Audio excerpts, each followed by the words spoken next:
So may mga naibibigay po kaming Q&A, base po 'yun sa mga previous po na mga sabihin na po natin, nai-share sa amin ng ating mga reviewers na pumasa, yung mga idea or concept na natatandaan po nila, 'yun po yung nira-rationalize. Pero kung yung tatanungin po kami kung ilang percent, we're not giving the assurance. Kasi there is no such thing po as kung ano yung sinabi namin, yun po ang lalabas. Parang sa ano lang po yan, sa loob ng classroom. 'Di po ba na 'pag sinabi ni professor na, "This would be the coverage of your exam." So ano ang mangyayari? So you have to study the whole coverage. And minsan, 'di ba, reality wise, may mga area tayo na tinututukan, then all of a sudden hindi pala yun yung lalabas. So, kaya ang ginagawa po natin, whole approach ang ginagawa po natin. Kumbaga kung ano po yung nasa coverage, as much as possible, yun po din yung ibinibigay po namin sa inyo. Okey, kaya po, we have this kind of ano po, this kind of review.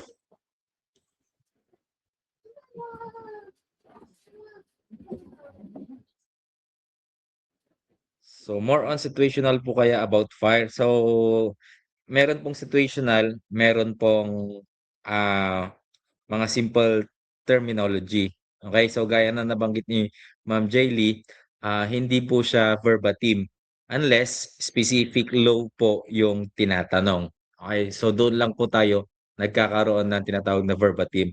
I think yung mga nagtatanong dito, okay, so parang bago lang sila na nabasa ko ngayon.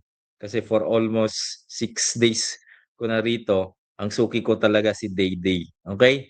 So yung mga hindi pa po nag-send ng kanilang mga GCash number, okey, isa pa lang po nag-send, isa pa lang ang nasendan ko nung madaling araw ng kaniyang price. Si sino na 'yan?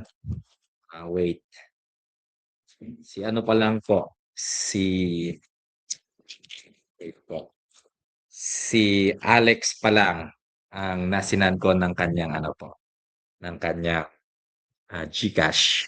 Okey. So 1 to 5 po ba yung choices?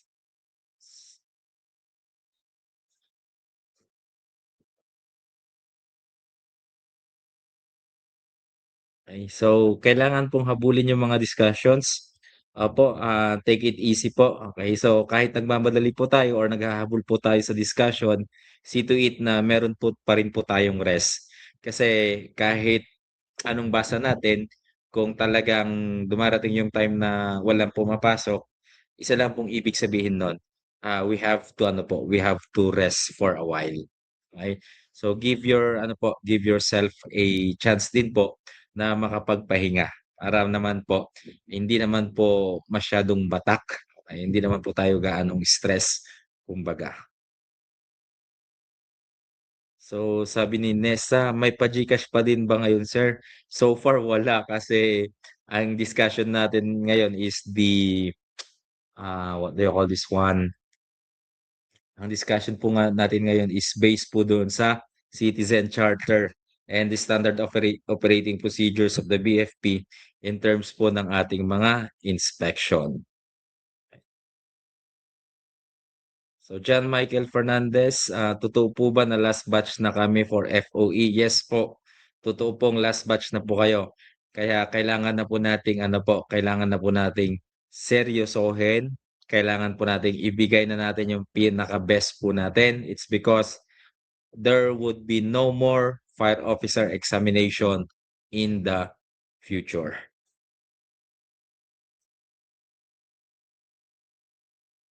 Okay, so may tanong po rito si Leon. Sir Nisida, nung nag-take po kayo ng FOE, nasa BFP na po kayo?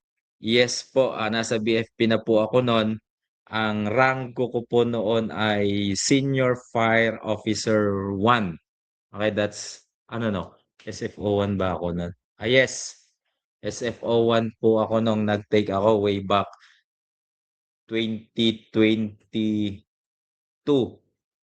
SFO 1 ba ako? Hindi ko ma-recall SFO 1 or SFO 2 ako.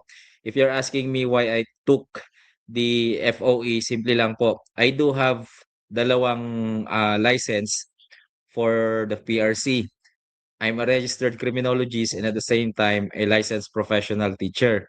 The problem with the PRC po kasi pag kami po ay nagre-renew po ng aming mga licenses ay kailangan po namin ng tinatawag na CPD units or the continuing professional development. Now, para hindi na po ako maabalan nun at magkaroon po ako ng non-expirable na eligibility, Civil Service FOE po ang aking kinuha.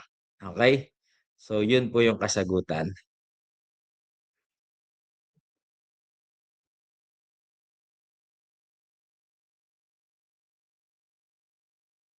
Yan, first and last, sana tumagos, hindi lang yan tatagos, magtatap pa yan. Okay, believe me. You just have to help yourself, okay? And gaya din na sinabi ni Sir kanina, tomorrow po is Sunday, it's the Lord's Day. I remember po that when we go back to the creation, yung pangpitong araw, okay? So, wag na po nating pangdebatehan kung ano po yung pangpitong araw, okay? Pero ang sinasabi lang po natin, there must be a day dedicated for the Lord, okay? Because alam naman natin that he is the sustainer of everything. And He knows what is best for us and He will guide us. Okay? So, good evening po sa ating lahat. And good evening kay Syra Concha. Good evening kay Strangers McCoy. Oh, Kim Chai Idol. Amen. So, yun po. Ngayong gabi po, 40 slides na lang tayo. So, medyo mabilis-bilis po tayong matatapos unless may mga magiging katanungan po kayo on the later part, whether it be on the BFP side or in terms of the FOE, then we will entertain such as long as we're capable to answer. Kasi may mga areas na hindi ko po kayang sagutin, lalong-lalo na kung medical ang tatanungin niyo po sa akin. Kasi una po, ang kinukuha ko pong doctoral ay philosophy po, hindi po medicine. Okay? So asking also for your prayer, it's because by Sunday, by next Saturday, balik po ako ng University of the Cordilleras for the third trimester po ng aming klase. Okay? So opo, nag-dinner na po ako kaya 6:45 po natin. So feel free po na habang tayo po may lecture, pwede na rin po kayong kumain. Okay? So, Sir Jerome, if I may, pwede po ba tayong mag-start na? Yes, sir. Pwede na po. So, para pagdating po mamaya, marami po tayong kung may mga baot po kayong katanungan, feel free to ask po. Okay? So, yung kahapon po, na-miss nyo po yung na-miss nyo po yung one half part of your life. Kasi maraming hugot kahapon. Kasalanan po yun ni Diday. Okay? Tsaka kasalanan po yun ni Sheila. Kung ano-ano kasi mga kino-comment. Kaya kung ano-ano na rin po yung lumalabas sa utak natin. But accordingly, yun po yung pinakamabilis daw para maintindihan po nila yung concept. Okay? So ngayong gabi po, allow me po muna to share my screen. So ang pag-uusapan po natin, yung Rule 13, yung particularly doon po sa procedural ng pagkakandak po ng inspection at the same time kung paano po ba napapa-close po ng Bureau of Fire Protection yung tinatawag po natin mga business establishment. And at the same time, aaralin din po natin kung ano po yung mga procedures po, okay, and requirements in the application of FSEC, FSIC for occupancy and for business. Okay. So, yan po.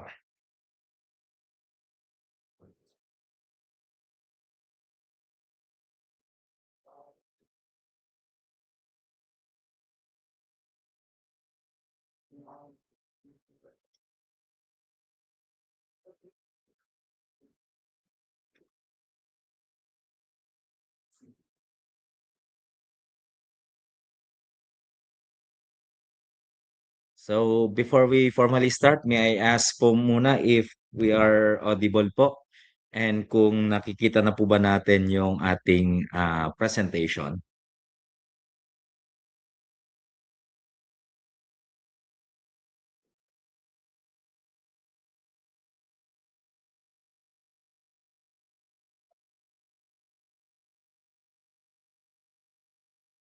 Okay,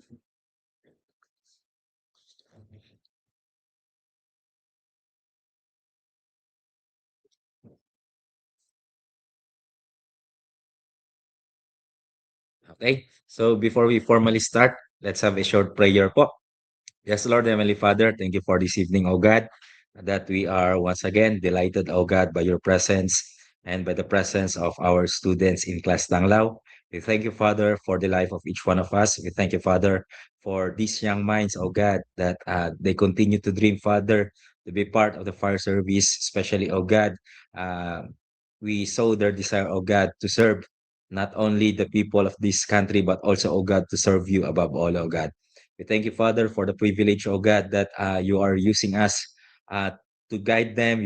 You are using us, oh God, to be a part of their dream. Help us, oh Lord, to give them the knowledge, the wisdom that they might be needed, oh God, when they are going to take the June 7 FOE, Panginoon. We thank you, Father, and now we declare, oh God, that Isaiah 54:17, no weapons forged against them shall prosper, oh God. It's because we believe, Father, that you are going to protect your children. You're going to sustain their needs, oh God, especially, oh God, that we declare, Panginoon, that nothing is impossible in your presence. Tonight, Lord, help us na maunawaan po namin ang different concepts, particularly in this part 3 of our discussion for fire protection. Muli po, Panginoon, sa inyo po namin pinagkakatiwala ang lahat. Forgive us, O God, for all the things we've done wrong in our thoughts and our deeds, O God, and cleanse us once again for all this unrighteousness. We ask this through Christ our Lord. Amen. So, a blessed good evening po sa ating lahat. So, for tonight, we're going to have the final blow for the fire safety, particularly part 3 po tayo. So, we'll be talking about BFP Citizens Charter, and at the same time, padadaanan na rin po natin yung some of the special operating procedures and the memorandum circulars governing the fire safety inspection. So, we are all be reminded that fire safety comprises of at least 20% po ng tinatawag po nating kabuuan or total of the percentage. So kailangan po nating makakuha ng 80% for us to pass the Civil Service Fire Officer Examination. So for tonight po, we'll be having a 40 slides. So mas kokonti po siya as compared dun sa mga nauna. Kasi yung mga nauna po nating mga slides, inabot po tayo ng 80 and at the same time 60 yung mga sumunod po na mga slides natin. So maiksi man po siya but nevertheless, we will see to it na siksik, liglig at umaapaw po yung knowledge po na maibabahagi po natin. So sisimulan po natin sa BFP Citizens Charter. Okay, so itong BFP Citizens Charter na po natin, tatandaan po natin na meron po tayong tinatawag na mga frontline services. Okay? Pag sinabi po nating frontline services, these are the immediate services na ibinibigay po ng inyong Bureau of Fire Protection. So particularly, since this is a frontline services, it must be acted upon. So immediately, kailangan ma-actionan po kaagad. So tatlo po yung BFP frontline services na i-discuss ko sa inyo kasi basically naman po based on our experience and sa sharing po ng mga huling nag-FOE, may mga concept po rito na lumalabas po. Particularly yung FSEC at saka yung tinatawag po nating FSIC. So along the way, maiintindihan po natin ulit, okay, or mare-remind po ulit tayo, ano po ba yung tinatawag po nating FSEC at the same time, ano po yung tinatawag po nating FSIC. So dito po sa tinatawag po nating Citizens Charter, naka-embed na rin po rito actually yung mga procedural, okay? Or standard operating procedures kung paano po mag-apply nung tinatawag po nating FSEC at saka yung tinatawag po nating FSIC. So without further ado, simulan po natin yung sa tinatawag po nating Fire Safety Evaluation Clearance Application. So ulitin lang po natin, pag sinabi po nating FSEC, okay, or mas kilala as FSEC, okay, FSEC, mas malambot po kasi yung isa, FSIC. So dito po, Tandaan natin ang FSEC po ay yung tinatawag po nating document na ini-issue po ni Bureau of Fire Protection bilang prerequisite, okay? Para mag-grantan po tayo ng tinatawag po nating building permit, okay? 'Pag sinabi nating prerequisite, ito yung kailangan muna na dokumento bago tayo bigyan ni building officials ng tinatawag po nating building permit. Okay, since this is evaluation clearance, ibig sabihin po, plano po yung ating ini-evaluate. Once na yung in-evaluate po nating plano ay clear, okay? 'Pag sinabi nating clear yung plano, ibig sabihin it complies, okay, with the provisions of the fire code. Ibig sabihin yung fire safety at saka yung life safety standard na nakapaloob sa Republic Act 9514 at saka yung kanyang implementing rules and regulation ay nasusundan nung tinatawag po nating submitted plan. Okay, so una, meron tayong tinatawag na simple transaction pagdating sa FSEC. So pag sinabi nating simple transaction, yung floor area ng structure or ng building ay hindi lalampas sa 1,500 square meters. Okay? We're talking about floor area. Okay, we're not talking about tawag dito, we're not talking about floors, okay, or we're not talking about ilang palapag. So ang pinag-uusapan po natin 150 square meter. So diyan po kabilang yung single family dwelling. Yung single family dwelling, ito ang example po nito, yung mga tahanan po natin, yung mga bahay po natin. Okay? Basta po hindi po siya lalagpas ng tinatawag po nating tatlong palapag.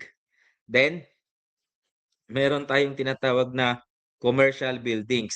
Yung commercial buildings, it's either mercantile, business, industrial, as long as okay, hindi po siya lalampas ng 2 floors and yung kanyang floor area ay pasok pa rin sa tinatawag po nating 1,500 square meters. Then, warehouse, okay? Storing non-hazardous substances. Allowed po ang warehouse sa tinatawag po nating simple transaction provided. Okay? Pag sinabi nating non-hazardous, hindi po yung mga flammable. Okay? Ibig sabihin, in terms of their ignition point, mababa po yung tsansa. So kumbaga kung i-relate po natin ito sa napag-usapan natin kagabi, andun lamang po siya sa tinatawag po nating low hazard. Okay po? So ang processing time standard po as per law, yung tinatawag po nating 3 working days. Okay? Now, bakit 3 working days po? Take note po kasi, hindi lang naman po kasi tayo ang applicant pagdating sa tinatawag po nating application for evaluation clearance. May mga other clients pa po and at the same time, meron po kasi tayong tinatawag na first in, first out. Kung ano po or sino po yung unang pumasok na dokumento sa opisina, yun din po dapat yung una pong lalabas. So under na rin po yan sa batas which is the ease of doing business or the RA 11032. Okay? Then, meron din tayong tinatawag na complex transaction, okay? 'Pag sinabi nating complex transaction, applicable na po 'to sa lahat ng tinatawag po nating occupancies. Kasama na po diyan yung assembly, educational, daycare, provided po yung mga naunang nabanggit po natin kanina, yung sa single family dwelling or any area gaya ng commercial area na merong hindi hihigit sa 1,500 square meters ay hindi po kasama rito sa complex transaction. So basically po, special structures ang kabilang po rito. So sino-sino po ba yung mga special structures? So yung mga special structures po natin, kinabibilangan po yan ng mga Astrodome, something like that. Kinabibilangan po yan ng mga highly technical din na mga establishment kagaya din ng tinatawag po nating mga subways. Now, pagdating naman po sa highly technical, take note po, it could be elevated doon sa national office or sa regional office. as the case may be. Kasi itong simple at saka yung complex transaction po natin, basically po sa mga stations po natin, city or municipal, pwedeng i-apply. Pero 'pag medyo may mga highly technicality na po siya, it's the regional level or the national headquarters who will evaluate yung tinatawag po nating plano. Ang processing po, it takes yung tinatawag po nating 7 days. Okay? Bakit po kaya inaabot ng 7 days? Kasi almost, okay, yung mga documents na isasubmit po ay kumpleto. Okay, pag sinabi ko po kasing documents na isasubmit ay kumpleto, most of the time po kasi dito po sa mga complex transaction natin, sumasama na po diyan yung fire protection plan, sumasama na rin po diyan yung tinatawag po nating mga mechanical documents. Kasi sa single family dwelling, hindi mo naman kasi kailangan ng fire protection documents or fire protection plan. Bakit? Sa lahat po ng structure, okay, for instance, kasi natanong ito sa FOE 2 beses, 2022 and 2024, the following are the establishment that requires sprinkler, one is not. Hindi po kabilang doon yung single family dwelling unless, okay, yung bahay nyo, okay, is 5 palapag, then that's the time.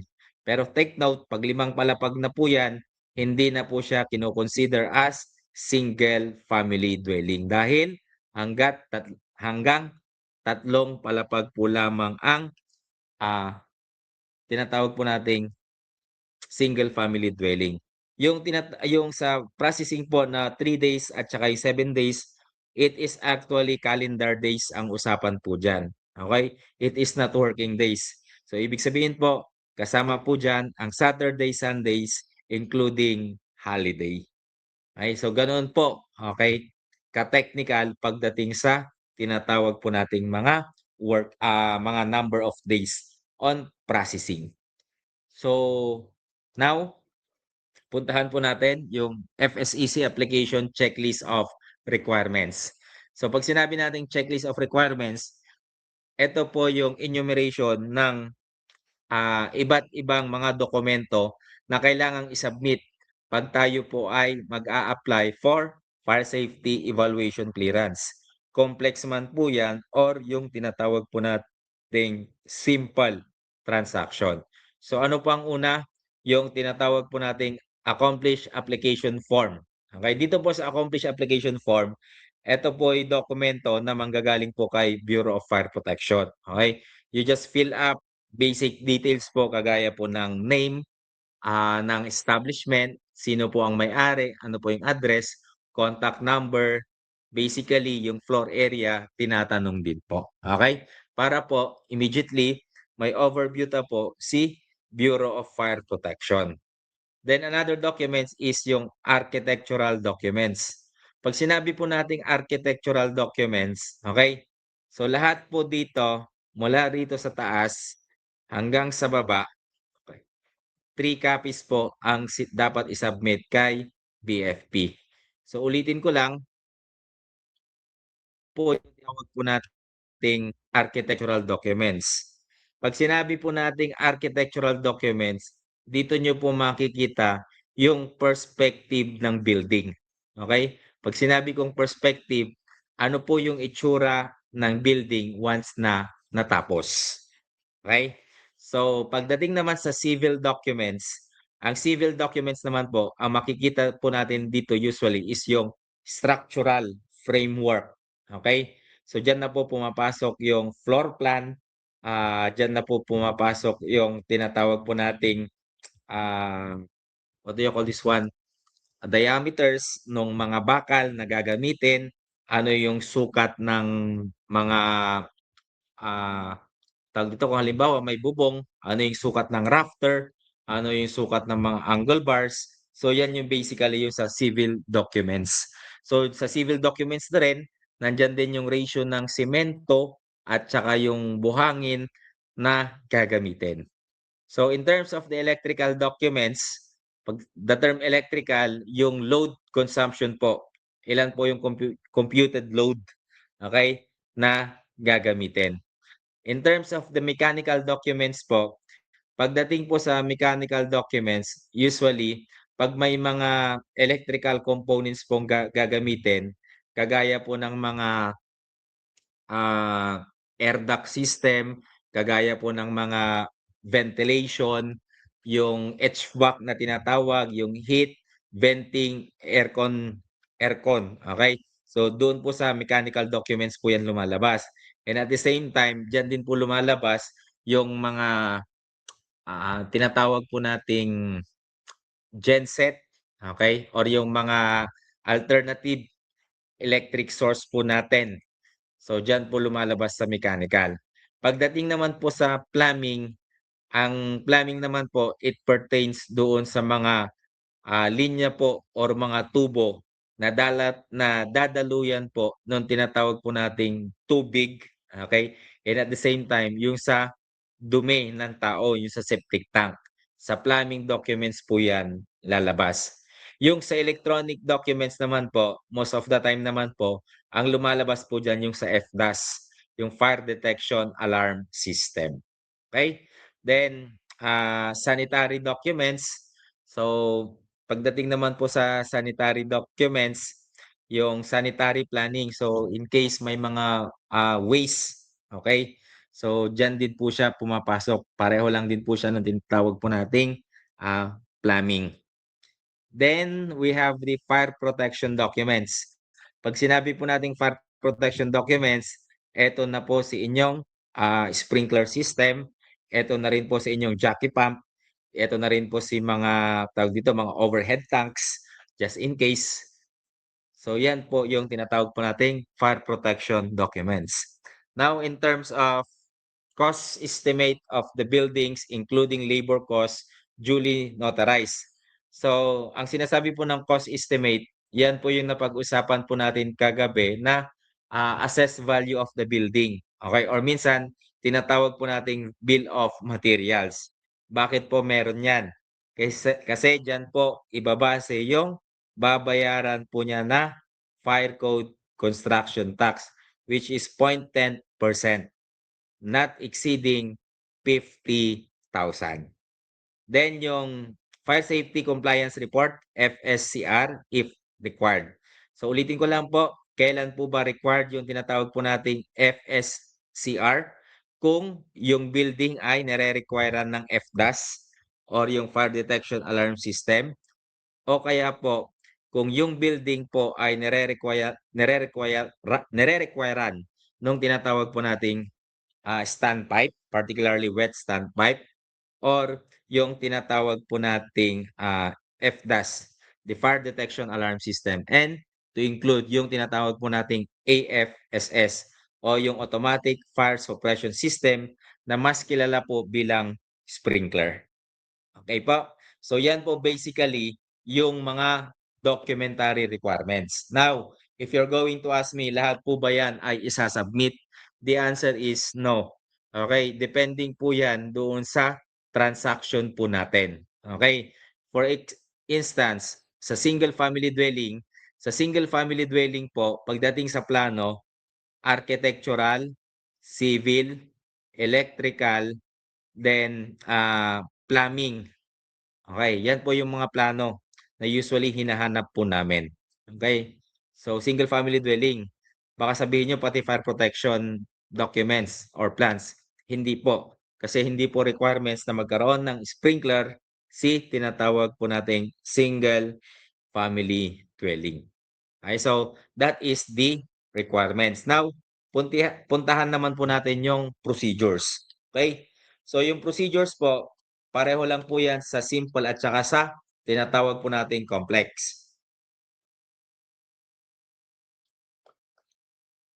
The first one is to fill out the application form na ibibigay po ni Bureau of Fire Protection. Okay?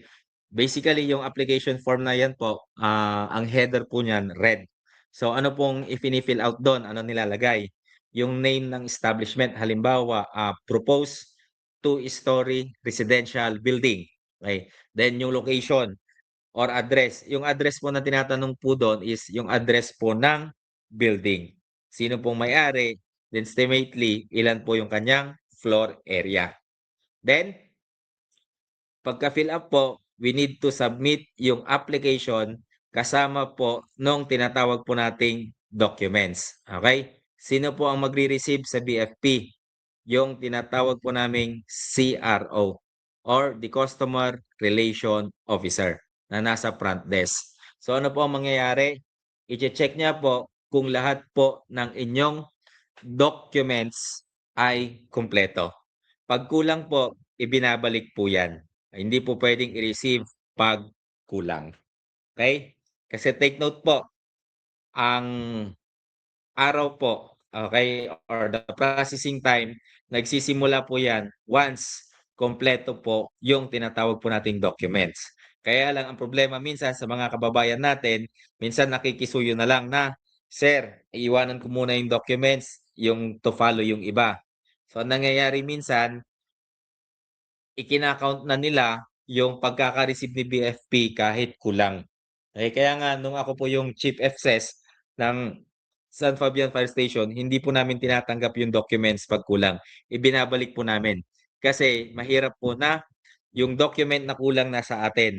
Paano 'pag nawala po yun, okey? And at the same time, baka po sabihin na natenga sa atin, well in fact kulang naman yung kanyang documents. Then, the applicant shall wait for the queuing number to be called by the fire code assessor. So, gaya na nabanggit po natin kanina, first in, first out po tayo. Nilalabanan po natin yung tinatawag po nating red tape. Wala po dapat palakasan, okay? So, isa lang dapat po ang malakas, si Lord lang po dapat. Now, ano po ang trabaho ng fire code assessor? By the term fire code assessor, babalikan lang po natin, isa sa mga documents na sinasubmit is yung tinatawag po nating BOM or Bill of Materials. So anong gagawin ni assessor? Iko-compute niya po kung magkano yung babayaran. Okay? So ano-ano po ba yung mga babayaran? Application fee which is 200 pesos. Then we have the fire code construction tax which is 0.10. Okay? 0.10 of the total bill of materials. Then ano pa po yung babayaran? Yung tinatawag po nating hot works. Yung sa hot works po, kasi kung magwe-welding yan, mag-grinding yan, around 500 pesos po ang babayaran. Okay? So basically po, yun po yung usually na binabayaran or ina-assess ni fire code assessor. So once na po na nakapag-assist na po si fire code assessor, bibigyan kanya po ng order of payment. Ano po yung order of payment? Doon po naka-enumerate yung inyong babayaran. Okay? So kung ano yung nakasulat doon, yun lamang po. Okay? Kasi minsan, accordingly, kwento lang naman, narinig lang natin, may mga ano daw, may mga sinusulat daw na number of fire extinguisher, number of smoke detector. Well, in fact, doon sa order of payment, wala pong ganon. Kasi take note, that is an official document. So, do you think isusulat yon nung taga-BFP? Kasi pag may sinulat si BFP doon, pwede nyo na po siyang ireklamo. Okay? Ano po ang pwede niya maging kaso? Yun pong endorsing fire extinguisher. Kasi, take note po, bawal na bawal po kaming nag-i-endorse nung tinatawag po naming fire extinguisher. Okay? Kasi in the first place, wala naman po kaming benta. Okay? Next, okay, pagka-receive po, so kukunin po yung OPS, ano po ang mangyayari? Si applicant present the assessed amount indicated in the OPS para magbayad po kay fire code collecting agent. Okay? So dito po, riresibuhan po. Kung ano lamang po yung nasa OPS, yun lamang po ang riresibuhan ni BFP. Ngayon po, kung medyo galante po kayo at namibigay po kayo ng pangmerienda o kaya minsan sinasabi yung keep the change, well, that's good po. Tuwan-tuwa po kami nun. Okay? So, bakit? Siyempre, libre merienda, may pangkape. Okay? Then, so pagka-receive nyo po ng resibo, okay, balik po kayo ulit doon sa Customer Relation Officer, sa CRO. Bakit? Bibigyan niya po kayo ng tinatawag po nating claims tab. Okay? So, take note. So, yan po yung tinatawag po nating procedures pagdating po sa part ng tinatawag po nating applicant. So dito po, once na po na na-receive po or nakapagbayad na po kayo, ano po ang mangyayari? Okay? Si CRO po, yung inyong papel or application ay ibibigay kay Chief FSS. So ibibigay ni Chief FSS yung inyong papel, ibibigay ni CRO ang inyong papel kay Chief FSS. Then, from Chief FSS naman po, pupunta po yan kay Plan Evaluator. So ano mangyayari po kay Plan Evaluator? I-evaluate niya po kung yung plano ay okay po. So kung okay po, magre-release na po kaagad tayo ng FSEC. Kung hindi naman po, Notice of Disapproval. So from Plan Evaluator, babalik po yan kay FSES.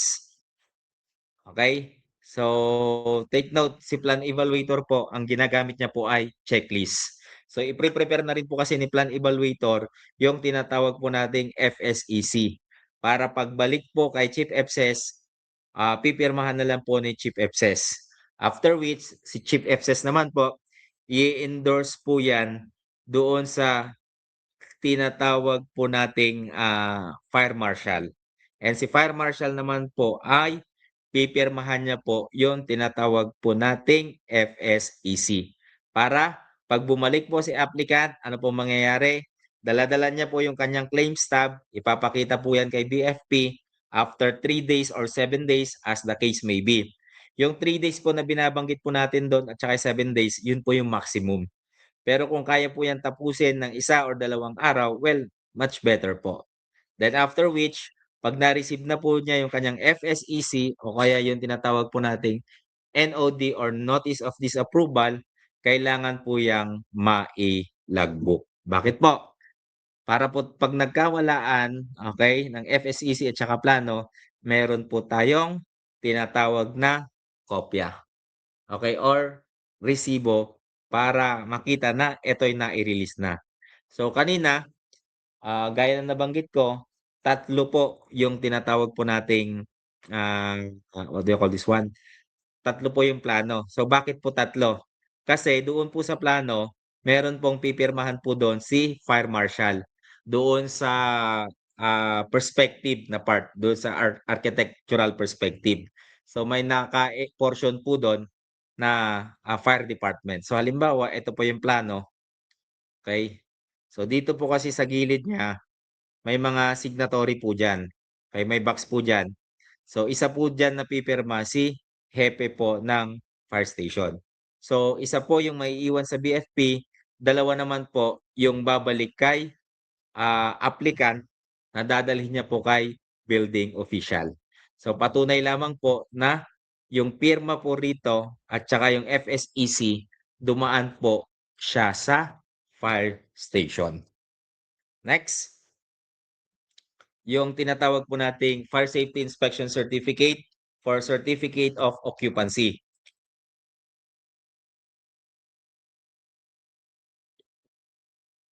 So pag sinabi po nating FSIC, dalawang klase po ang FSIC natin. Okay, dalawang klase ang inspection certificate natin. One is para sa occupancy. Pag sinabi po natin para sa occupancy, ito po yung mga completed construction. Okay? So meaning, yung building tapos na. Okay? Then, yung isa pong FSIC po natin is for the regular business. Okay?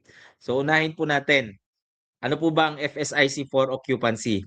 Ang business permit for occupancy na binibigay po ni Bureau of Fire Protection ay prerequisite naman po sa pagre-release nung tinatawag po nating Certificate of Occupancy na manggagaling kay building official. Okay, so ibig sabihin, pag nagpatayo ka po ng iyong bahay, dalawa po yung occupancy o dalawa yung Certificate of Occupancy na marireceive mo. Isa yung galing kay BFP, isa naman yung galing kay building official o minsan tinatawag po natin as engineering. Okay? So, take note, gaya ng simple transaction kanina sa FSEC, ganun din pa rin yung coverage niya. Okay? So, single family dwelling pa rin, commercial building na hindi lalampas sa 2 floor. Then, pwede na po ritong pumapasok yung renovation within a mall with an issued building permit. Okay? And at the same time, yung tinatawag po nating 3 working days na processing time. So yung 3 working days po na processing time from the date of acceptance po yan ni BFP. Once na kompleto po yung documents ng ating applicant. Then we have also the complex, okay, transaction. So pareho lang po yan.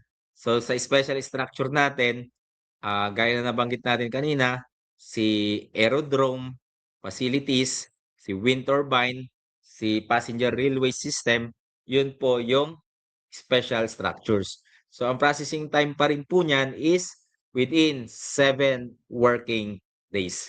Now, ano po yung mga requirements for FSIC for occupancy? Of course, yung application form pa rin po. Kanina, yung application form na pinilapan for FSEC. Ngayon, application form naman po for FSIC. Then, yung endorsement po from the Office of the Building Official. So, meron at meron pong endorsement na manggagaling kay building official. Bakit? Kasi merong ibibigay si building official na, eto po, number 4, certified copy of assessment fee. Okay? Ano tong certified copy of the assessment fee? Hindi po ito bill of materials, kundi ito po yung may computation kasi na ginagawa yung building official at yun yung isasabit niya kay BFP. Ano ang gamit po nitong assessment fee na to na galing kay OBO or Office of the Building Official? Ito po yung gagamitin ni BFP na baseline para po ma-compute yung FSIF. Okay? FSIF meaning Fire Safety Inspection Fee. Okay? Wala na pong Fire Code Construction Tax kasi ang Fire Code Construction Tax, doon lamang yan sa magpapatayo. Ito, tapos na yung building. So, ibig sabihin, i-inspect. So, inspection fee. So, ilang percent? Ulitin lang po natin. That is actually ranging to 15%, not lower than 500 pesos. And kasama din dyan yung Certificate of Completion. Okay? Sino po ang pipirma po ng Certificate of Completion?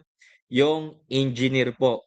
Okay? Engineer po ang pipirma, which is particularly civil engineer, ang pipirma, sinesertifyan niya na ang bahay na to, ang building na to ay tapos na po 100%.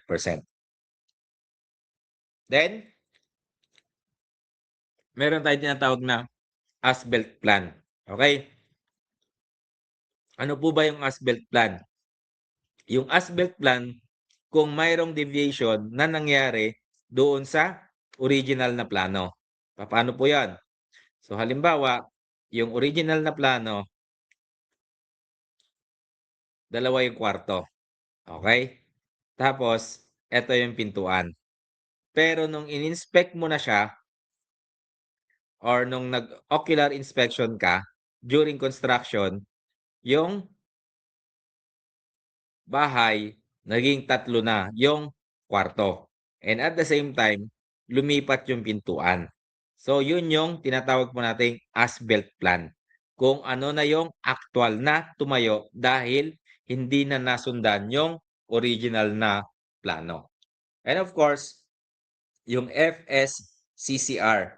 Ano po yung FSCCR? Ito na po yung commissioning report. Okay? Pag sinabi po natin commissioning report, yung mga in-install na mga sprinkler, FDAS, standpipe ay na-test na komisyon. Okay? So, yan yung FSCCR. Ibig sabihin, compliant and at the same time, na-test yung tinatawag po nating mga fire safety system na in-install doon sa building. Okay? So, ano po ang process? Sa application ng FSIC, una po, so ganun pa rin, magpi-fill up po sila ng tinatawag po nating form. Okay? Application form. Then pangalawa po, so kay CRO ulit, sasabit yung form, then i-check ni CRO yung mga requirements kung kumpleto. Pag kumpleto na, isasubmit ngayon kay assessor, okay, para i-compute niya kung magkano yung babayaran. So once na na-compute na, i-release yung order of payment. Then yung order of payment, yun yung gagamitin or basis ni Fire Code Collecting Agent para po magbayad. Okay? So once na nakapagbayad na po yan, i-issuehan ng resibo. Then, pag nakuha po yung resibo, babalik kay CRO dahil magkakaroon po ng claims tab. Okay, so dito sa portion na po to, dito na po ulit papasok si Chief FSS. So ano po ang gagawin ni Chief FSS? Okay, take note, once na nakapagbayad na po ang establishment, so si CRO i-endorse lahat ng documents kay Chief FSS dahil i-assign ni Chief FSS doon sa inspector, okay, sa fire safety inspector, yung kanyang dokumento para ma-inspect. So within 3 days, kailangan ma-inspect at ma-release yung FSIC for occupancy. So ano po ang gagawin? Okay? Mag-i-inspect po si inspector with the presence of course ng owner. Okay, then prepare niya yung tinatawag po nating AIR, after inspection report. So doon sa after inspection report, doon po malalaman yung recommendation kung i-release po ba yung tinatawag po nating certificate niya for occupancy or i-issuehan po natin siya ng tinatawag po nating NOD, Notice of Disapproval. Take note po pag bagong building at non-compliant, NOD. NOD, Notice of Disapproval, pag bagong building. Pero pag existing building na siya, nagkaroon lang ng renovation, NTC, Notice to Comply ang ibibigay. So, yun po yung procedure. Okay, so once na, okay na, halimbawa, ang recommendation ni inspector ay releasean ng FSIC for occupancy, i-prepare ngayon yung certificate, Fire Safety Inspection Certificate, then pipirmahan po ni FSES, then pipirmahan po ni Fire Marshal. Para pagbalik po ng business establishment, simple lang po. I-present niya lang yung claims tab, then after which, pwede niya na pong makuha yung Fire Safety Inspection Certificate.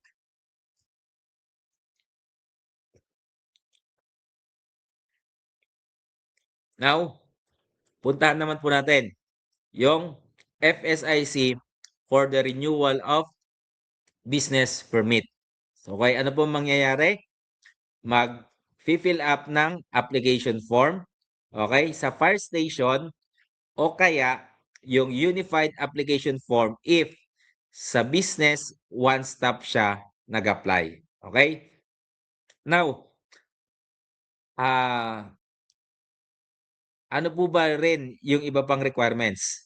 Okay? Yung tinatawag po nating assessment of business permit fee. Okay? Nagaling po sa BPLO.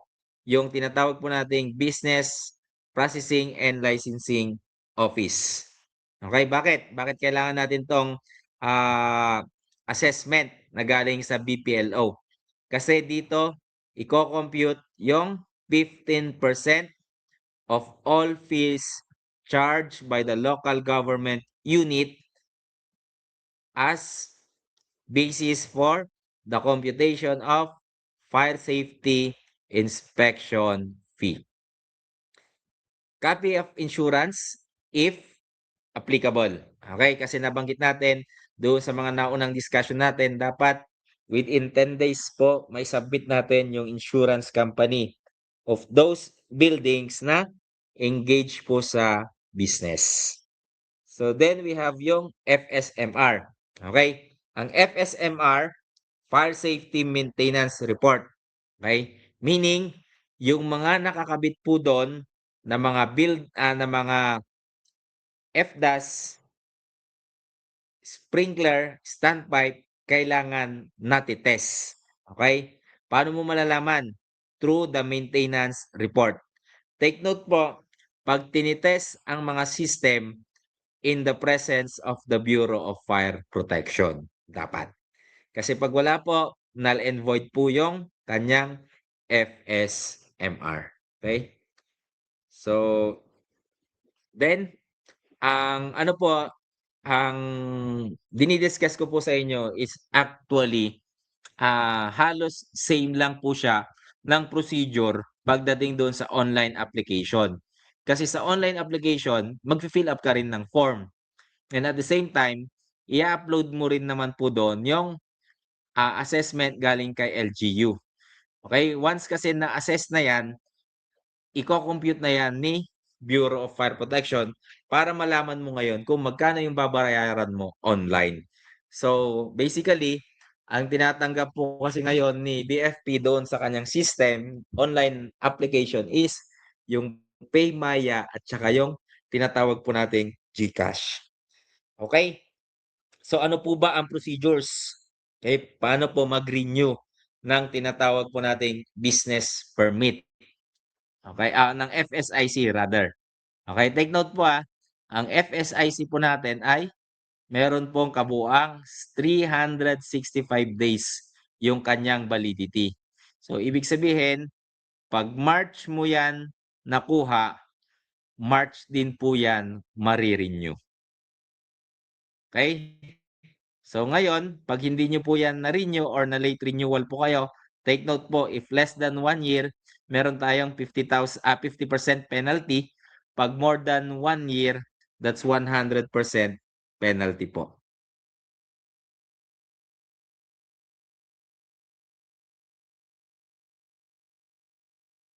Okay, so ito po yung procedures po natin. Magfi-fill up pa rin po tayo ng tinatawag po nating application form. Then, isasubmit po yung ating application form kay CRO para po makita niya po kung kumpleto. So, same true with the online, ganito rin po yung process. Magfi-fill up ka ng form mo, okay, online nga lang, then isasubmit mo po or i-upload mo yung iba't ibang documents na nabanggit po natin kanina. Particularly, yung assessment po galing kay Office of the Business Permit and Licensing Office. Okay? Then, si CRO, manual or online, i-check niya po kung kumpleto yung documents. Pag kulang po, binabalik. Same true with online. Pag kulang po, hindi po nagpro-proceed. Bumabalik po sa aplikante yung kanyang papel.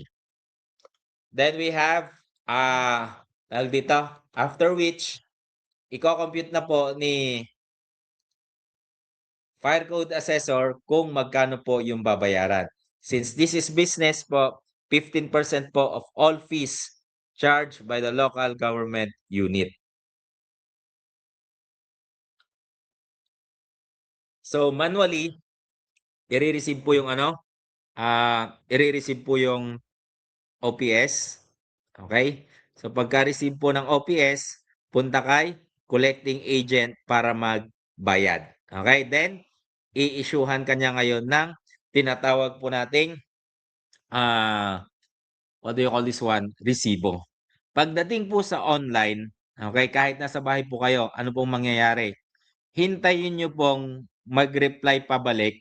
Okay? So, imo-monitor nyo po siya doon sa email nyo at saka doon sa sa system ni BFP. Pwede sa cellphone, pwede sa laptop. Kasi once na natanggap nyo na po yung order of payment slip online, magbabayad na po kayo through GCash o kaya PayMaya. Okay, so once na nakapagbayad na po kayo online, same true with manual, ano po mangyayari?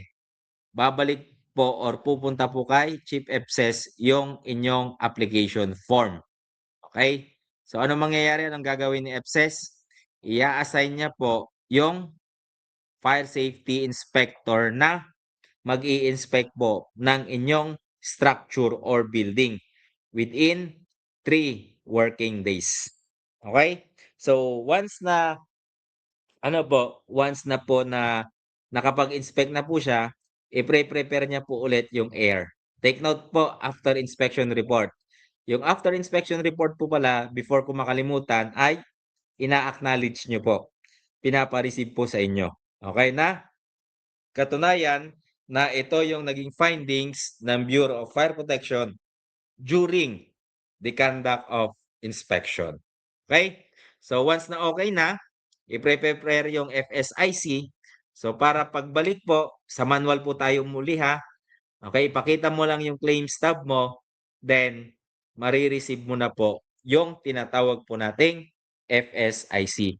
Pagdating naman po sa online, once na na-approve na po ni Chief FSS, okay, mapupunta po yan kay Fire Marshal. Once na in-approve na po ni Fire Marshal, yung online FSIC ay pwede nyo na pong i-download. Same true po, yung resibo po online ay sa online din po makukuha. Kasi may nabasa ako dito last time na hindi na nag-i-issue si BFP ng resibo. Opo, kung sa online na po kayo nag-apply. Kasi doon na po siya na-generate.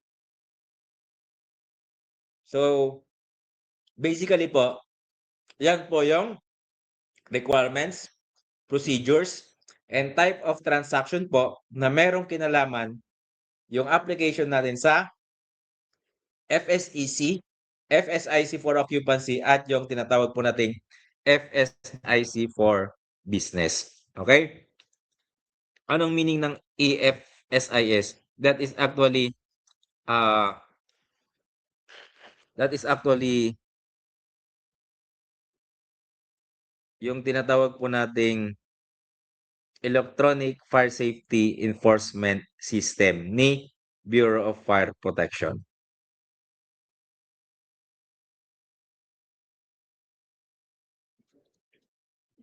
Okay. So may I hear if naririnig nyo pa ako kasi medyo may nagkakaraoke dito sa kapitbahay. So I do hope audible pa rin ako sa inyo.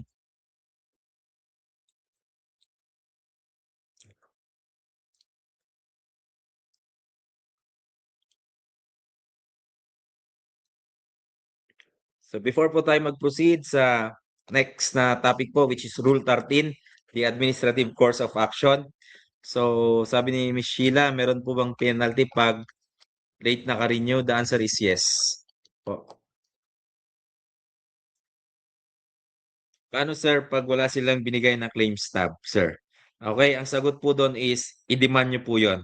Kasi yun po yung procedure. At the same time, yun po yung nasa Citizen Charter.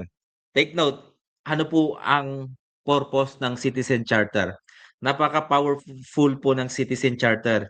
Doon nyo po kasi makikita kung tama po yung ginagawa ng bombero o kaya hindi. Okay? Kasi kung may Citizen Charter at alam nyo yung rights nyo, nako, surely believe me, manginginig yang mga yan. Kasi actually, nagawa ko na yan dati sa Land Transportation Office. Sabi ko, wait lang ha, wait lang.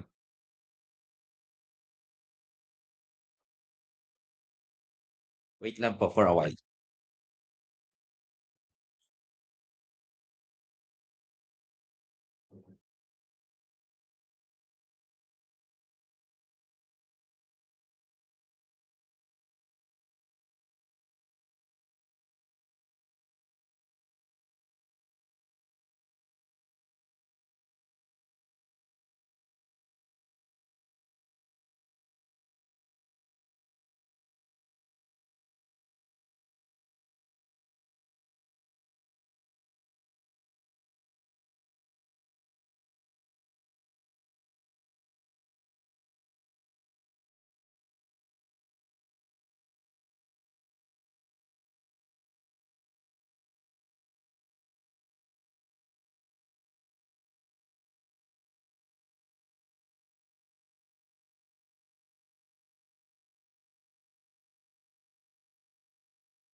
Okay po, let's continue po. Sa Rule 13 po tayo, Administrative Course of Action. Kaya po siya tinawag na Administrative Course of Action kasi kung maalala nyo po doon sa Fire Code Revenue, isa sa mga area kung saan nagkakaroon po ng other income si Bureau of Fire Protection is doon po sa mga penalties arriving or arising from the violations of the Fire Code. Okay? So meron po tayong tatlong uri ng Administrative Course of Action. So tatlo po 'yan, fine, abatement, closure. So yung pagkakaayos po niyan, 'yan po yung process flow din nung, procedure hanggang makarating po tayo ng closure. Hindi porket may violation, iklo-close na po agad, okey? Kundi we will follow step by step. Penalty muna, abatement, then 'pag hindi na talaga po kaya, that's the time na pumapasok po tayo sa tinatawag po nating closure. So unahin natin yung sinasabi po nating fines. 'Pag sinabi po nating fines, may certain amount na babayaran, okay? But before that, okay, take note na 'pag nag-impose po tayo ng tinatawag po nating fine, we must inform yung tinatawag po nating violations, okay? In order to correct the same immediately. So ibig sabihin po nito, nagkakaroon tayo ng tinatawag po nating notice, okay? At doon sa notice na po 'yon, nakalagay po doon yung specific na provision ng fire code kung ano po yung kanyang na-violate, okay? Kailangan nakabase 'yon sa provision ng fire code. Hindi po puwedeng trip lang natin na maglagay nung kanyang, penalty, kundi dapat bina-back-upan po 'yon nung tinatawag nating batas. And at the same time, bibigyan po natin siya ng reasonable period para mag-comply. So 'pag sinabi nating reasonable period, yung sapat na oras or sapat na araw para i-comply niya yung tinatawag po nating violation, okey?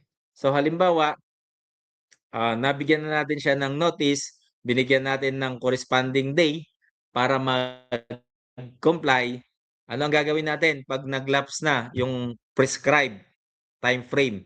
So babalikan po natin siya, magkakaroon tayo ng tinatawag po nating re-inspection, okey? So 'pag nagkaroon tayo ng re-inspection at hindi pa rin siya nag-comply, doon na po papasok yung tinatawag po nating first violation, okey? So ibig sabihin, etong nauna, itong area na 'to, grace period pa lang 'yan, okey? So mabait pa tayo niyan dahil binibigyan pa natin siya ng ilang araw para mag-comply. So pagkatapos nun babalikan natin, ire-re-inspect natin. Dalawa yung situation na puwede nating makita, okey? No, tatlo. Tatlo yung situation na puwede nating makita, nag-comply. Okey, 'pag nag-comply, well, that's good. Pangalawa, nag-comply pero not conform, hindi umaakma doon sa standard. Pangatlo, hindi talaga siya nag-comply. So 'pag hindi siya nag-comply at hindi umaakma yung compliance niya, yun yung tinatawag nating first violation niya. Kasabay ng first violation niya, okey, ay maglalagay na tayo ng tinatawag nating fine.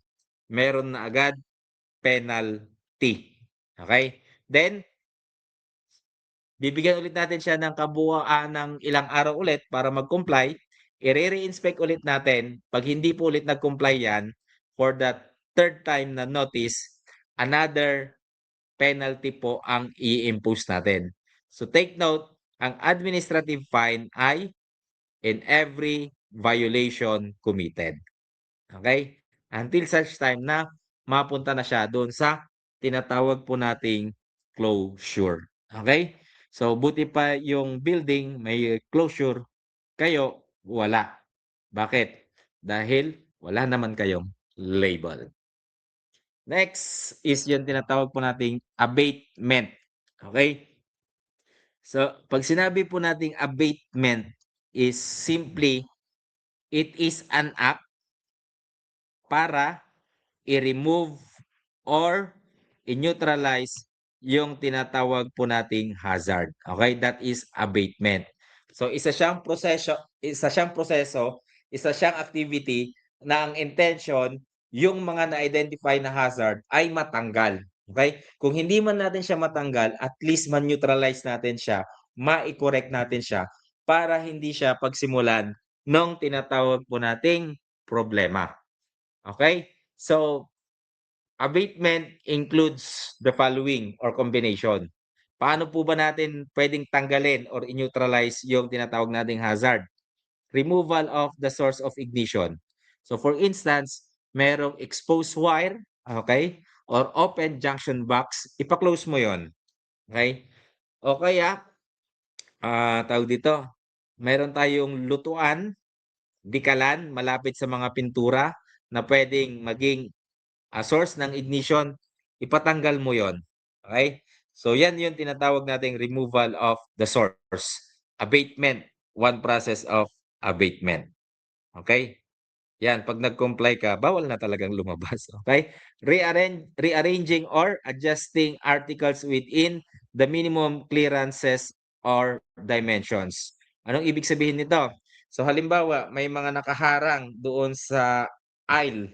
Ngayon, yung pagharang doon sa aisle, hindi niya na na-meet yung minimum width, which is 915 millimeter nung lapad or luwang ng mga koridor. So pag tinanggal mo yon or ni-rearrange mo at na-meet niya na yung minimum na width ng means of egress, abatement pa rin ang tawag natin doon. Or yung pagbabawas nung tinatawag po nating quantity ng flammable or combustible hazardous materials. Or change in procedures in the conduct of hazardous operation. So kung dati-dati nagwe-welding ka kasama ng pintura, ngayon hindi na. Pinipinturaan mo na lang yung welding machine. Okay? As the case may be. And constructions to limit and control yung tinatawag po nating spread of fire and smoke. O kaya yung tinatawag po nating halimbawa magkakadikit yung bahay, 'di ba? Ngayon naglakay ka ng tinatawag nating firewall. Well, that's one way of constructing yung tinatawag nating control to limit the spread of fire. Ang tawag po natin sa mga proseso na yon ay abatement. Isama mo pa diyan yung installation ng fire protective and warning system. Okay? So yung pag-install ng warning system, kagaya ng smoke detector, hindi naman niya mai-eliminate yung pagkakaroon ng sunog. But nevertheless, magkakaroon ka naman ngayon ng tinatawag po nating signaling device para malaman na merong sunog na nangyayari. Okay? So we have also yung tinatawag po nating remodeling, repairing, or reconstructing, yung tinatawag po nating partial or total of the building structure. So halimbawa, malapit nang mag-collapse yung inyong second floor, okay? Kumbaga konting pitik na lang ng tubig, guguho na.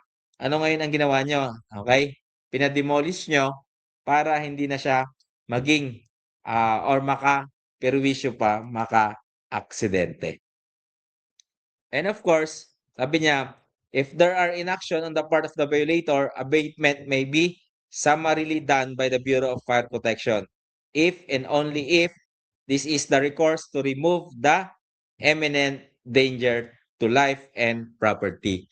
So I remember before, meron yung program dito po sa Dagupan, yung cutting grass nila. If I'm not mistaken, program yun dati ni Colonel Georgian Pascua. Kasi halos kada March, sunod-sunod yung kanilang grass fire. So ano ang ginawa nila? Para hindi na sunod-sunod yung grass fire nila, sila na mismo ang nagdamo. Okay? Para wala ng damong masunog. So yan yung tinatawag po nating pwedeng si BFP mismo ang gumawa po ng abatement measures. So yan yung abatement. Pangatlo, closure. Okay? So pag closure naman kasi, ito yung resort ng BFP if the offender fails to comply within the abatement order. Okay? So if and only if, okay, there are imminent danger to life and property. Gaya ng halimbawa, wala siyang secondary exit, sinihan yon. Okay? So automatically, ipapa-close mo na yon. Okay? If it undergo yung tinatawag po nating process. Take note ang process po natin is fine muna, ipi-penalty mo, then may number of days diyan. So pag hindi pa yan nag-comply, ipupunta mo na sa tinatawag nating abatement. Pag hindi pa rin nag-comply sa abatement, then that's the time na magkakaroon na po kayo ng closure. Parang inyo lang yan, di ba? Pag nag-away kayo, okay, fine. Okay, tapos na tayo. Kaya close agad. Wala nang abatement pang mangyayari. Okay? So, eto na, closure na nga. Okay? Next, puntahan natin yung fixing of fines. Okay? So, paano po ba nagsiset or nagko-compute ng violation or ng babayaran si Bureau of Fire Protection? Okay? So, when the violation carries an administrative fine, which is rate per unit or per volume, simple lang ang gagawin natin. Iko-compute po yan ng per volume. So, we're talking about flammable substances. For instance, so halimbawa, sabihin na natin, we're talking about storage fee. Ngayon, hindi ka nakapag-secure ng tinatawag nating storage clearance. Pinuntahan ka ni BFP. Sabihin na natin, ang nakalagay sa fire code, in every first 2,000 liters na wala siyang storage clearance, ang babayaran niya ay 1,000 o something like that. So, ibig sabihin, yung violation natin ay na-compute base po sa unit of volume, weight, or any unit na gagamitin. Kaysa yan yung unang way. Pangalawa, yung pinaka-common sa lahat is yung tinatawag po nating range or ranges. Meron tayong ranges of amount for every violation. So, for instance, where the violation carries a fine within a certain range, the fine increases with the number of times of violation. So, parang sa ano lang din po yan sa traffic violation. Kung halimbawa, first offense, 500, second offense, 1,000, third offense, 3,000 plus revocation of license. So, ibig sabihin, pag paulit-ulit, okay, yung violation, tumataas po siya. Nakukuha niyo po? So, first violation. Kailan tayo nagkakaroon ng first violation? Pag naka-receive tayo ng tinatawag po nating Notice to Correct Violation or NTCV. Ilan ang babayaran? Yung minimum sa range. So, halimbawa, ito yung example, yung minimum sa range is 25,000. Okay, for example lang po yan Then, for the second violation, okay, yung hindi mo pagsunod sa abatement order. Okay? So, maximum naman ngayon. So, dito sa range natin, yung 37,500 ang kanyang maximum. Pero po, take note po pagdating po kay Fire Code of the Philippines, ang maximum penalty is 50,000. So, fixing of fines, paano naman sir pag dalawa yung tinatawag nating fines niya? Okay? So, pag dalawa yung dalawa yung naging penalty niya, halimbawa, ang unang penalty niya is wala siyang hot works. Okay? Wala siyang hot works. Ang pangalawang penalty niya is failure to secure FSEC. So, ano ang gagawin natin? Simple lang ang gagawin natin. Babalikan natin yung rule under paragraph 1 and 2 na nabanggit natin. Kung pareho ito na for the first time, ano ang gagawin natin? Kunin natin yung range. So halimbawa, yung sa wala siyang hot works clearance, 37,500. Okay? Yung penalty.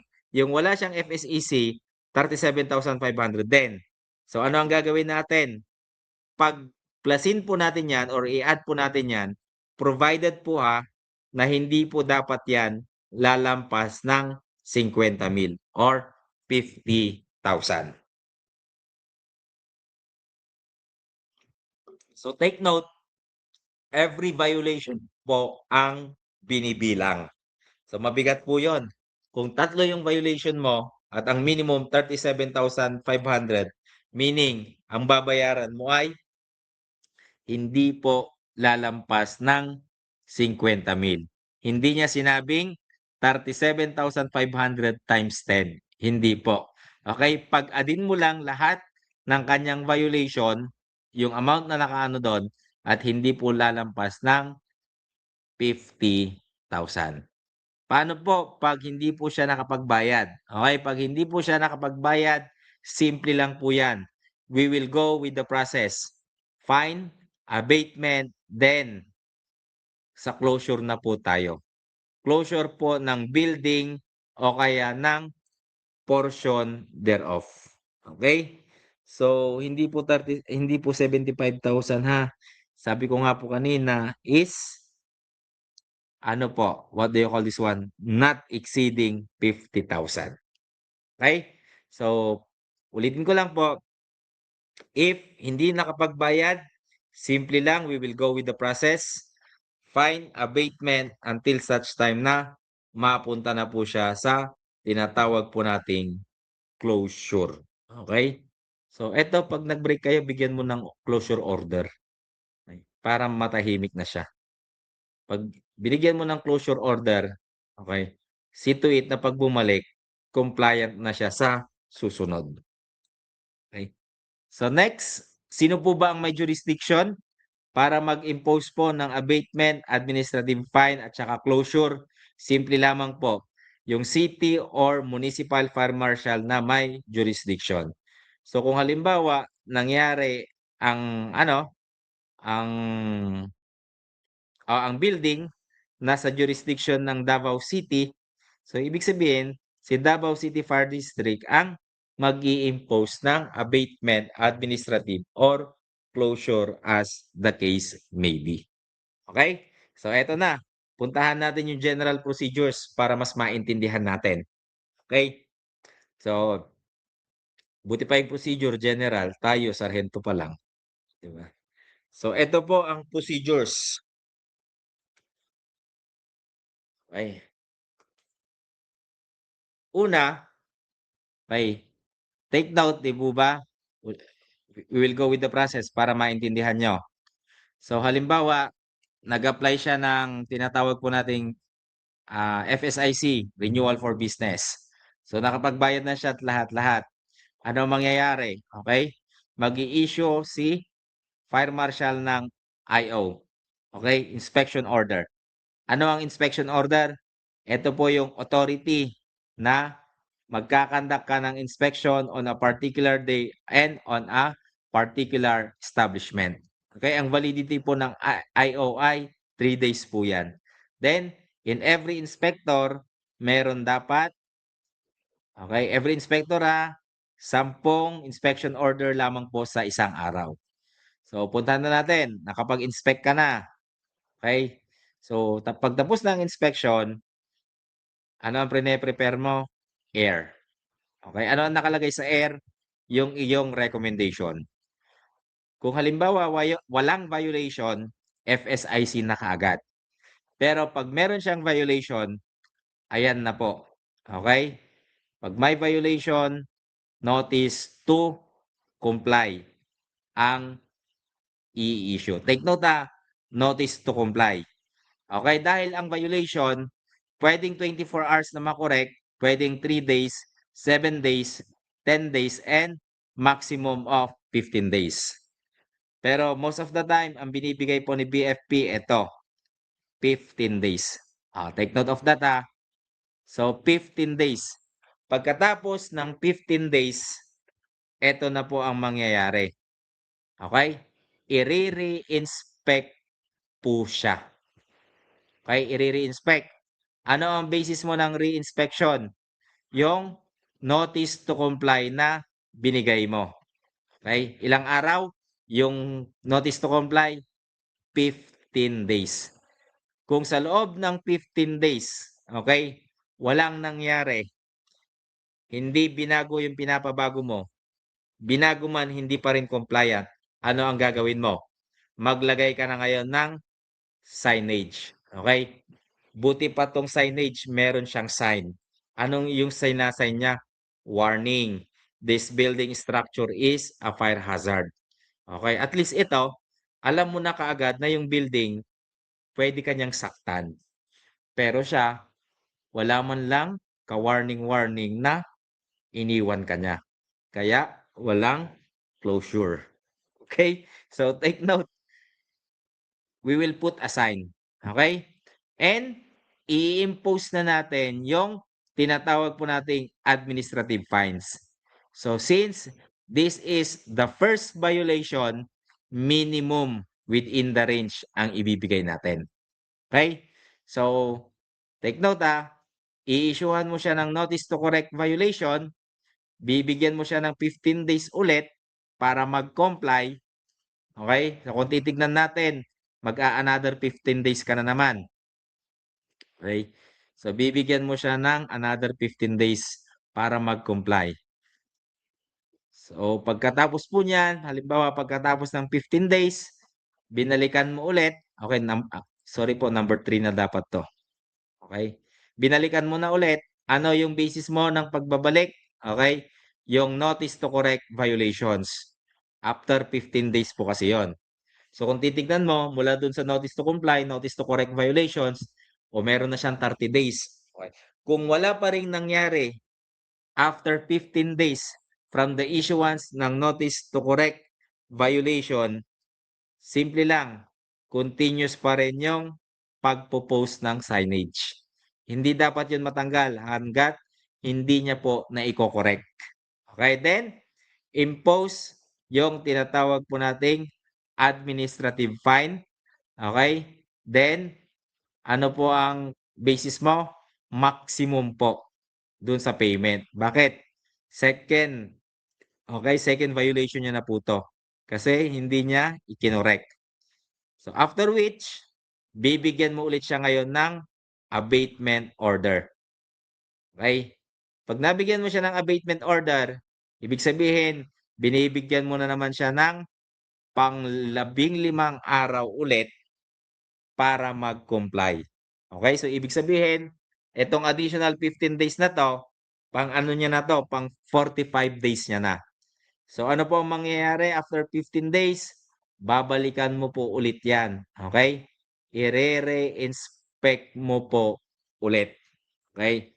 So 'pag wala pa ring compliance na nangyari after the additional 15 days or yung pang 45 days niya na, okay? Continuous pa rin yung warning, and at the same time, eto, totally may closure na kayo. Pang 45 days ka lang. Okay? So parang manok lang ba? Anong mangyayari? I-implement yung closure order, ise-serve doon sa may-ari, at bibigyan ng kopya yung business permit licensing office na i-revoke na yung kanyang business permit, and at the same time, lahat ng kanyang FSICI na revoke na rin. Okay? Sir, paano pong kinuha yung sign? Another violation ba? Okay? So siguro si Leonard wala siya sa discussion kagabi. Okay? Prohibited acts po yon. Kasama po yon doon sa Rule 12. Okay? Na kung saan any signages, seal, tags, okay, or warning signs na nilagay ni BFP at tinanggal po natin, that is considered as another violation. O, di ba, Supremo, ang dami ng chance, puro 15 days bago mag-closure. Now, if, for instance, okay, during the re-inspection, doon sa tinatawag po nating notice to correct violation at saka sa abatement order, may initial compliance na ginawa. Okay? Pag may initial compliance na ginawa, okay, simple lang. Wag na wag kayong mag-i-issue ng tinatawag po nating NTCB or abatement order. Bakit?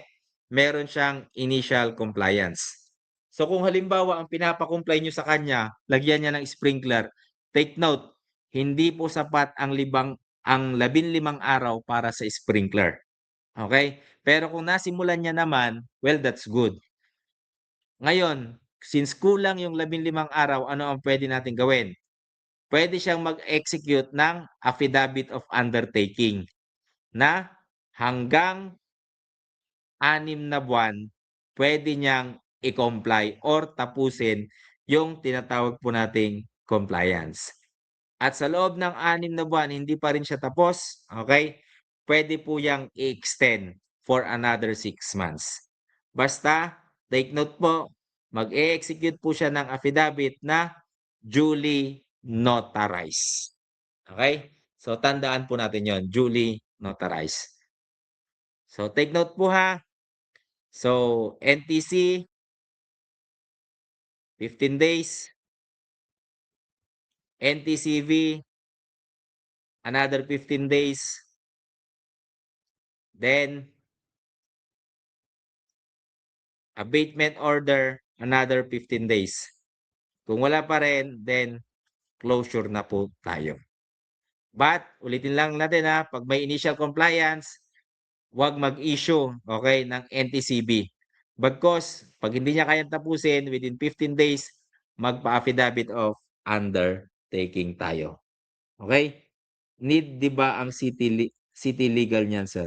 Okay, pag sinabi natin siguro baka ang ibig sabihin nito yung sa notary. Opo, nabanggit ko na po kanina na pag nag-execute po yan ng affidavit, it must be duly notarized. Okay? Para po maging binding at the same time maging public documents po yung tinatawag po nating what do you call this one? Affidavit of undertaking. Yung extension na 6 months po, case to case po yan. Okay? Kasi mahirap pong magkabit nung tinatawag po nating sprinkler. Lalong-lalo na kung sprinkler ang kanyang compliance. Kasi kailangan mong magtibag ng mga part po dyan. And at the same time, kailangan mong magdig nung tinatawag po nating cistern tank para po sa deposito ng tubig. And of the same time, yung tinatawag po nating jockey pump. So now, in cases lamang po na hindi po tayo i-allow mag-conduct ng inspection sa mga establishment, simple lang ang gagawin. Ilalagay ni Fire Safety Inspector doon sa air na hindi po siya inallow nung may-ari ng building na mag-inspect. Ano ang gagawin ngayon ni Fire Marshal? Simple lang po, susulat through a registered mail, okay? Na sinasabi doon sa loob ng 10 araw mula sa pagkakatanggap mo ng sulat na to, panibagong inspection order ang i-issue namin. So baka tanungin niyo ako, "Sir, paano malalaman ni Fire Marshal na meron na na-receive yung sulat?" Kaya nga siya tinawag na registered mail kasi meron doong papel, yung kulay blue, na babalik. Okay? So patunay na na-receive na po. So now, mag-i-issue ng IO na panibago. So pag hindi po ulit, okay, pinagbigyan na ma-inspect, ano ang gagawin?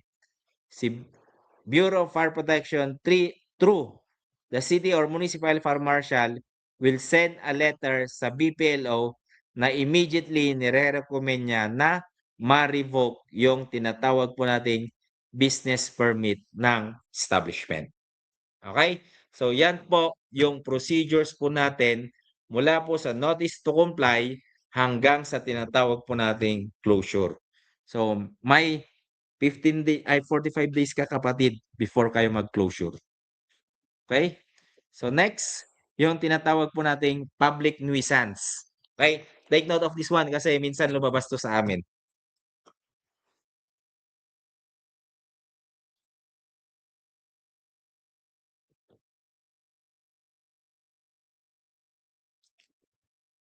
Okay? So public nuisance. Ano po ba ang public nuisance? Okay? Ang building or a structure ay na-assess as fire trap. Pag sinabi nating fire trap, yung building ay unsafe. Bakit po siya unsafe? Kasi pwede siyang masunog agad-agad. Kumbaga tapunan mo lang ng upos ng sigarilyo, okay, maglalagablab na yan. So yun yung building, unsafe siya. Una, dahil madali siya masunog. Pangalawa, kulang yung tinatawag nating exit o kaya yung fire escape. Okay? So, wherein it could endanger yung life, property of another individual. So, pag ganon, i-declare mo na siya as public nuisance. Okay? So, ang ano diyan, ang immediate diyan na criteria is yung kulang siya ng secondary exit. Okay, public nuisance agad 'yon. Pero kung sapat naman siya ng secondary exit, pero dito sa susunod na discussion natin, merong at least 5 na violations na kanyang na-commit, automatically public nuisance na siya. Okay? So one is insufficient exit width. Ibig sabihin, makipot yung daraanan niya, masikip, hindi kayang pumasok ng 2 or higit pang tao. So, kung ang standard natin is 915 at mas mababa siya ron, okay, 915 mas mababa siya ron, ibig sabihin, one of the violations na yon. Okay, pangalawa, absence of fire resistive enclosures for main and secondary exit. Okay, meron siyang stairwell, pero yung kanyang pintuan ay plywood lamang. Okay? Pangalawang violation na po 'yon. Then pangatlo, swing of exit door against the flow of travel. Anong ibig sabihin nito? Ang flow of travel pakanan, pero yung swing ng pintuan pangalawa. It will cause yung tinatawag po nating fire trap. Okay, pangatlo na 'yon. Then pang-apat, obstructed padlock or fire exit, nakakandado. Kulang yung firewall. So ibig sabihin, pag yung unang 5 diyan na-meet niya na, fire trap na po siya kaagad. Public nuisance na po 'yan. Okay? Or defective yung kanyang alarm system or smoke detection system. Papaano 'yon? I-test mo 'yon 'pag in-inspect mo. Okay? So pausukan mo lang. Ang ginagamit minsan ng mga ano namin, ng mga fire safety inspector namin, yung sa vape. Oh, vape hindi beep. So gamit sila ng vape, then yun yung pang-test nila. Pag hindi yan tumunog, okay, automatically defective na yan. Absence of emergency light, automatic emergency light. Then walang standpipe, walang kailan po ba papasok ang standpipe? Usually sa mga residential to na halimbawa sa hotel, meron siyang 15 bed capacity. Okay. So yun yung natatandaan ko. Ang sprinkler naman, if 5-story or at least 15 meters. Then automatic na po dyan sa mga healthcare, kagaya po ng ospital. Automatic, may sprinkler na po yung mga yan.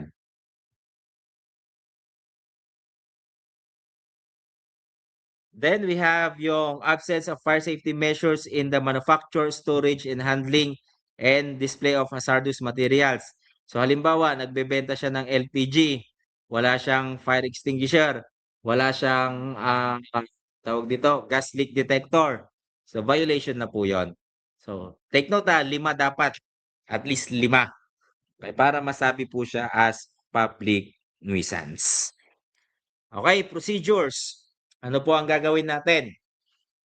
So dito po, halimbawa nakita nyo yung isang building na malapit ng matumba, konti na lang at pwede na po siyang pwede na po siyang masunog.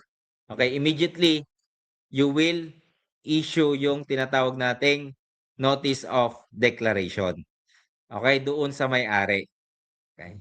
So within 24 hours, dapat makapag-issue ka na ng notice of declaration. Now, upon receipt ng notice of declaration, ano ang dapat gawin ng may-ari ng building?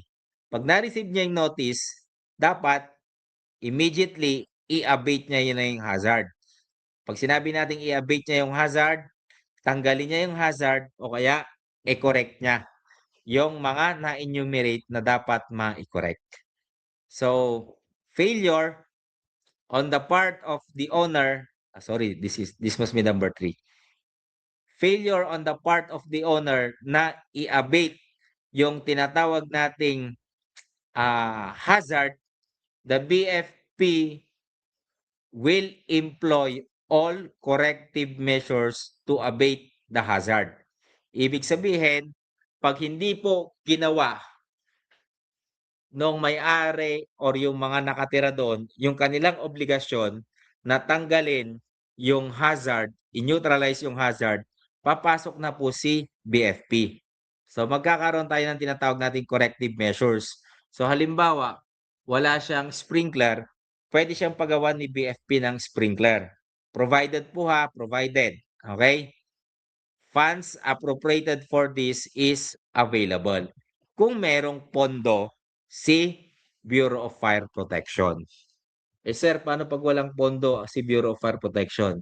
Well, pag walang pondo si Bureau of Fire Protection, ang talagang didikdikin natin yung may-ari. So pag wala talaga, then we will declare such as public nuisance, lalagyan natin ng signage that this building is a fire trap. Okay? So, ano ulit lang. Now, if the owner administrator of the wait, may kulang. Okay? So, merong kulang dito. I-check ko lang ha. So, may kulang dito kasi yung number of days. Kasi doon sa number of days, kung hindi ako nagkakamali, take note nyo na lang. So, doon sa number of days, doon sa pag-a-abate ng Bureau of Fire Protection, meron tayong tinatawag na certain amount. Ito, if the assessed value to be spent is less than 100,000, kung ang gagastusin, okay, to abate, halimbawa, willing na yung may-ari na i-abate niya, siya na yung magko-correct. So ilang araw? Kung less than 100,000, bibigyan po siya ng 15 days para i-abate. Okay, 15 days para i-correct. Now, pag more than 100,000, okay, more than 100,000, yung gagastusin niya para i-correct yung mga noted violation, ang ibibigay po sa kanya ay yung tinatawag po nating 30 days. Now, okay, ulitin ko. Halimbawa lang, walang pondo talaga, walang pondo si may-ari. And i-assume natin na merong pondo si BFP. So ano mangyayari? Si BFP po ang tawag dito. Si BFP po ang magpapagawa. Okay? Ano mangyayari? Ang mangyayari po niyan is that within 90 days dapat maibalik, okay, ni owner yung expense na ginamit ni Bureau of Fire Protection. Kasi pag hindi niya po yun naibalik, okay, take note, ibebenta po yan ni BFP through a public auction. Okay, magkano ang amount? Sabi niya po dyan, hindi po yan dapat ibebenta doon sa halaga na mas mababa doon sa ginastos ni BFP. Okay? Sir, halimbawa walang gustong bumili, ano pong mangyayari? Yung property po ay mafo-forfeit in favor of the government. Diyan po pumapasok yung isang principle which is eminent domain. Okay? So ulitin ko lang ha para masimplihan natin. So si BFP mag-i-issue ng tinatawag po nating notice of public nuisance. Now, within 24 hours dapat may issue yung tinatawag po nating notice. So ano po ang gagawin? Ang gagawin po diyan ay kailangan yung may-ari i-abate niya po yung violation. Pag sinabi kong i-abate, ulitin ko lang, i-correct or i-correct or tatanggalin yung hazard. Ilang araw? 15 days ang ibibigay if less than 100 ang gagastusin. 30 days ang ibibigay if more than 100,000 ang gagastusin nung may-ari. Okay? Then, kung halimbawa, wala siyang kakayahan, pwedeng si BFP ang mag-abate. Okay? Pwedeng si BFP ang gumastos para sa kanya subject to the availability nung tinatawag po nating pondo. Okay, now, so sabihin na natin, nagastusan na po siya ni BFP.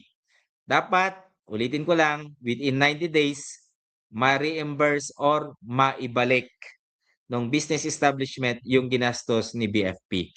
Pag hindi po niya naibalik, iso-sold out or ibebenta through auction. Magkano po ang presyo? Hindi dapat bababa doon sa ginastos ni BFP. Kung walang bumili, okay, ano po ang ang mangyayari? At least mapupunta po yan in favor of the government. Magiging property po yan ng government. Okay? So halimbawa lang, worst case scenario, sir, walang pera yung may-ari, wala ding pondo si BFP. Simple lang po ang gagawin po natin. Okay? Pag hindi po yan nakapag-comply, after 15 days or after 30 days, mag-i-issue po tayo ng tinatawag po nating closure order. Okay? At the same time, ang ilalagay po natin na signage is this building is a fire trap. Okay? And remain posted until such time that this violation would be corrected. Okay? So yan po yung tinatawag po nating declaration of public nuisance. Okay, now, so before we end po mulit, allow po muna na mag-share po ako ng isang verse po ulit, which is Exodus 14:14. The Lord will fight for you. You need only to be still. So, ibig sabihin lamang po nitong the Lord will fight for you is that kasama po natin parati ang Panginoon sa mga battles po natin. So yun po yung ating pakakatandaan. Hindi niya po tayo iiwanan. He will never leave us nor forsake us. So and at the same time, the good thing is that God fight for His people. Okay? If he fight for His people, ibig sabihin, ang Panginoon po, pinoprotektahan niya po tayo. In short, dito po sa pagti-take po natin ng examination po natin, the Lord will fight for us, He will protect us, and we are not alone. Kung nahihirapan po tayo sa examination, sa pagre-review, dumulog lang po tayo sa Kanya. And at the same time, yung the Lord will fight for you, ibig sabihin, we will trust the Lord. Okay?